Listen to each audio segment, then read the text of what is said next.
ఓం శ్రీమాత్రే నమః. Welcome to ప్రసిద్ధ క్రియేషన్స్. ఈరోజు వీడియోలో రాహు కేతువు జన్మ రహస్యం గురించి తెలుసుకుందాం. ముందుగా మన ఛానల్ ఎవరైనా సబ్స్క్రైబ్ చేయకపోతే తప్పకుండా సబ్స్క్రైబ్ చేసుకోండి. పక్కనున్న బెల్ ఐకాన్ని క్లిక్ చేయండి. లైక్, షేర్, కామెంట్ చేయండి. ఒకప్పుడు దేవతలు అసురులు కలిసి పారిజాత సముద్ర మదనం చేశారు. అందులో నుంచి అమృతం బయటపడింది. ఆ అమృతం తాగితే అమరత్వం లభిస్తుంది అని అందరూ తెలుసుకున్నారు.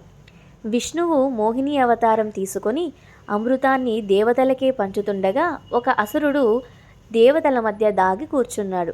మోహిని రూపంలో ఉన్న విష్ణువు అతనికి కూడా అమృతం ఇచ్చింది.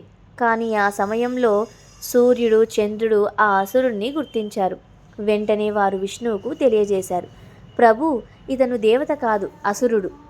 విష్ణువు కోపంతో తన సుదర్శన చక్రాన్ని ఉపయోగించి అది అతని తలని శరీరం నుండి వేరు చేసింది. కానీ అప్పటికే ఆ అసురుడు అమృతం తాగాడు కాబట్టి చనిపోలేదు. తలభాగం రాహుగా, శరీరం కేతువుగా మారింది.